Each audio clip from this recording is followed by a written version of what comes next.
chocolate mousse cake. Just so sophisticated. If that's not enough chocolate for you, then save room for my chocolate glazed petit fours. So dainty and sweet. We need to start with the basics first. A good devil's food cake. This is sort of the foundation chocolate cake. The chocolate cake where all chocolate cakes came from. I'll start by sifting 1.5 cups of cake and pastry flour.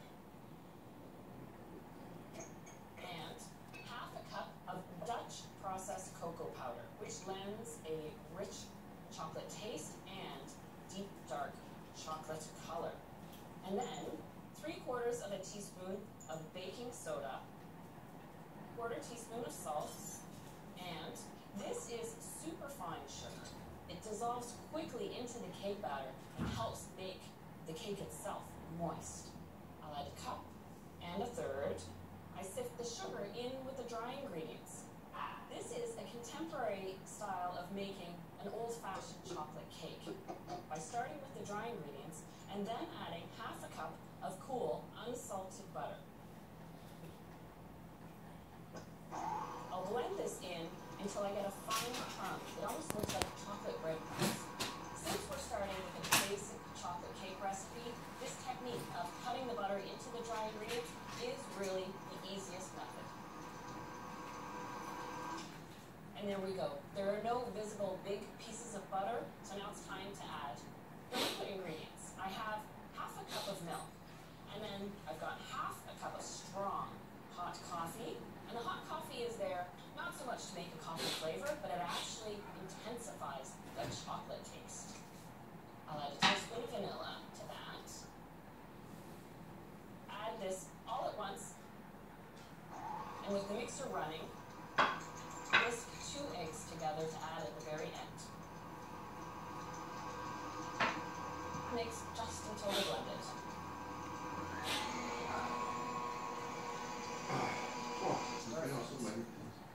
I've got 2 8-inch cake pans, and what I've done is simply greased the entire pan with a piece of parchment in the bottom, and then floured the sides.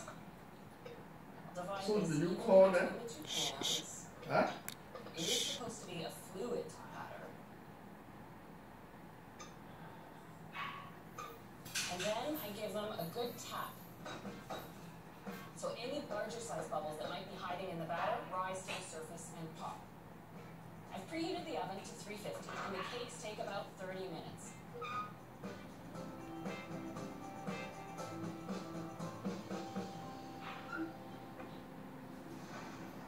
Here are the cakes.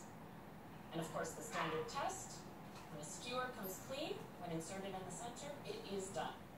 It's important when you're cooling any cake to cool it first in the pan, but just for about 20 minutes. Then after that, you turn it out of the cake pan and let it cool completely before you put on the icing. While these are cooling, I can start on the fudgy frosting. You know you're going to have a good chocolate frosting when you start with 12 ounces of chocolate. Yes, that's right, 3/4 pound. This is semi-sweet baking chocolate, not the kind of chocolate chips you use in chocolate chip cookies, but this melts smoothly into the fudge frosting. And I'm going to set this over a water bath, creating your own double boiler. A double boiler is created by taking a pot, filling it with just 1 inch of water, and bringing that up to a gentle simmer. I like to use a metal bowl, and that way it's the gentle heat of the steam that melts the chocolate evenly. Pouring in 1 cup and 3/4 of whipping cream. And I like to melt the cream and chocolate together for this frosting because I just want to melt the chocolate and not heat the whole mixture up too much. This just takes a couple minutes. While the chocolate's melting, I'll get 1/2 cup of sour cream, along with a little vanilla, and always add a little bit of sugar. Together. This ganache, the simple combination of whipping cream and chocolate, turns silky and thick, but as it cools, it thickens up, and that becomes a fudgy frosting. I'll add a bit of sour cream that lightens up the sweetness of the 12 ounces of chocolate. I let the fudgy frosting cool completely to room temperature. I have the cool devil's food cakes, and I already have some frosting cooled and ready to ice the cakes. Before I ice the cake, I like to put a cake board underneath it. That way, once I'm done, I can take it wherever I need to take it. First thing I'll do is put a nice dollop of fudgy frosting in the center of the cake and spread it right to the outside edge. Now, the next layer, and put it upside down. That way, the most flat sits on top. To frost the outside of the cake, I put a large dollop of frosting on the top, spread it right to the outside edge and over it a little bit. Then I do the sides, because that way the sides will meet up with the frosting on the top and create a perfect flat edge all the way around the cake. And the easiest technique for a beautiful cake is just the swirls and swishes of your offset spatula. That may be just a basic devil's food cake, but that is a cake you'd be proud to make and to serve.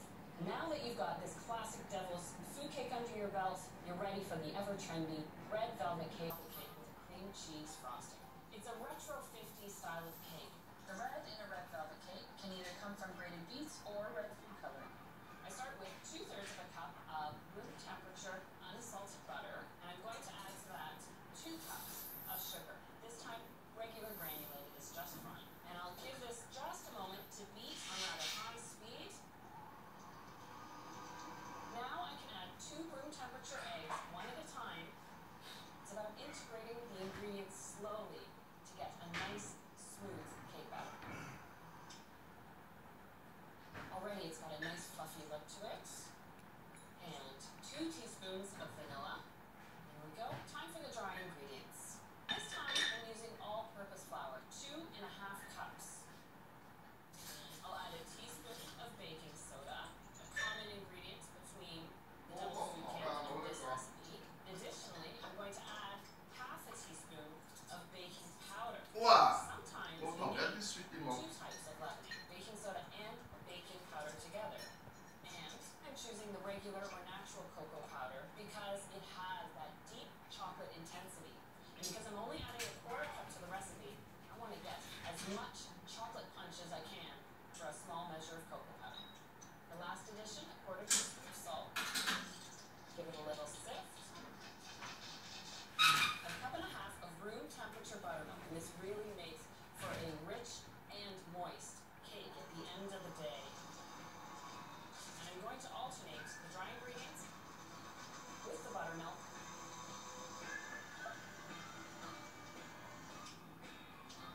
Remember that natural cocoa powder, although intense in chocolate taste, is lighter in color, but we're about to transform all that. Of course, some red food coloring. I prefer using the paste coloring because a little goes a long way. The last secret ingredient, the white vinegar. You add a tablespoon of white vinegar. Just give this a little stir. The vinegar reacts with the baking soda and baking powder to rise up the cake so it's nice and light and fluffy. Yeah, that's a dramatic color change to a cake batter. This red velvet cake, I want to switch it up a little, and so I've got 2 8-inch square pans lined with parchment. Divide the batter evenly between the 2. This batter's a little more dense than that devil's food cake batter, so you have to work it around the pan. And just like the devil's food cake, give the pans a little tap, and these are ready for the oven. I've preheated the oven to 350, and the cakes take about 35 minutes.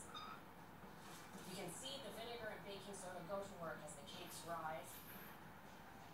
I have some cooled layers all ready for assembly, but first I have to make that cream cheese frosting. I've got a cup of unsalted butter and 12 ounces of softened cream cheese. I'm going to beat this until it's smooth, add a teaspoon and a half of vanilla, then gradually add 4 cups of sifted icing sugar. Remember, when you're adding icing sugar, have the mixer on low speed first. Perfect. Now this is the point. You usually have people lining up in the kitchen to offer to help with the beaters and with the bowl.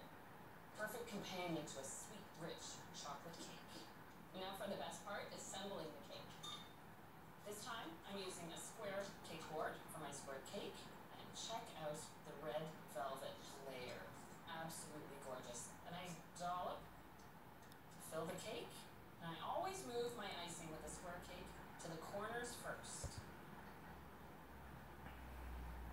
and fill in from there.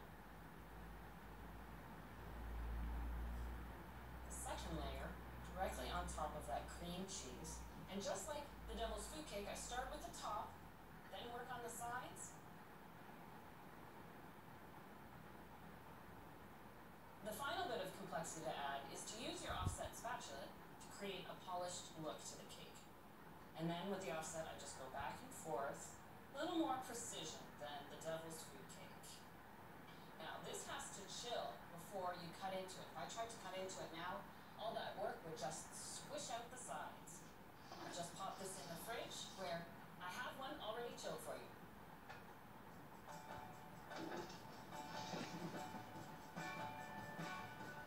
There. Absolutely stunning. It's always exciting unveiling a red velvet cake. There is that beautiful red velvet color and that deep dark chocolate taste to go with it. We've learned so much about